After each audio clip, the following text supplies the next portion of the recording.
everyone. So today we're going to be covering our agenda for Friday, January 8th, 2021. Our essential question, as always, has been, what is TPAC and how can it help me organize my writing? So today we're going to have kind of a few things to do in regards to our TPAC. Looking ahead, please remember we have map testing next week, all of next week from the 11th to the 15th. I know you guys just finished up your map testing, and I know it's going to be a little bit tough, but you guys got this, I know it. Your ELA, since your ELA map testing is next week, please make sure if your Chromebook's not working or if it's a little bit funny to go get that checked in with school. A little bit more, so we are going to be looking at TPAC, the writing practice, a little bit of doing a quick write, our structure, what are do-whats, I'm sorry you guys, and then our TPAC paragraph that you guys are ultimately going to be writing, and then an exit ticket. So again, reminder for homework, our vision boards are going to be due this Sunday, the 10th. Today was the 8th, so we want to make sure we have that done.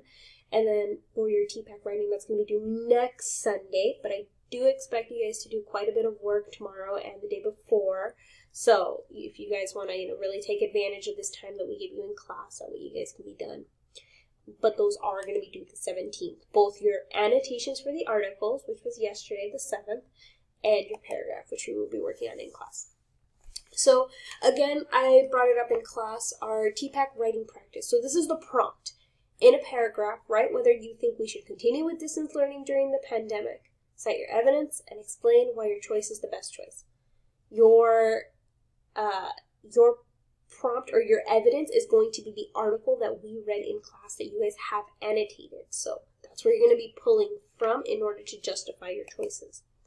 So this is our checklist. You guys have read the News ELA article. What do the kids say? Students out off during a pandemic. You have annotated the article using the annotation guide that I gave you guys in class, and we talked about it yesterday. And in semester 1, there's also an annotation video, so you have those options. We have read the writing task and writing prompt. I just read it to you guys right now. That's the prompt. We read it yesterday in class as well. You are going to highlight the verbs in the writing prompt. So we're doing this tomorrow in class together. We're going to complete the do-what chart, and you're going to complete the TPAC graphic organizer.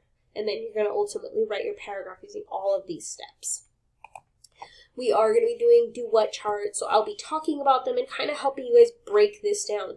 This is literally part of your a sheet that you guys have to do, so it's literally going to be one step. You guys got this. And then this is going to be the TPAC paragraph writing practice. This is really where you guys are going to put it all together, everything that you've learned over the last couple of days. So your do-what chart is going to be on that first page.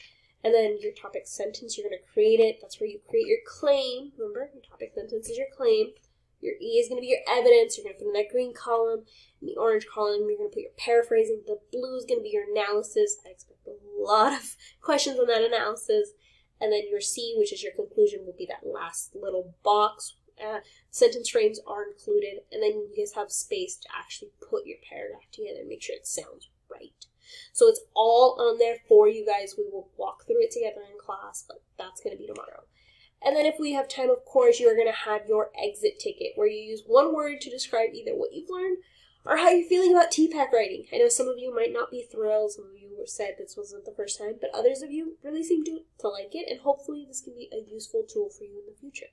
But yeah, if you have any questions, please let me, Ms. Arroyo, Ms. Reyes know, and we will be able to help you through that.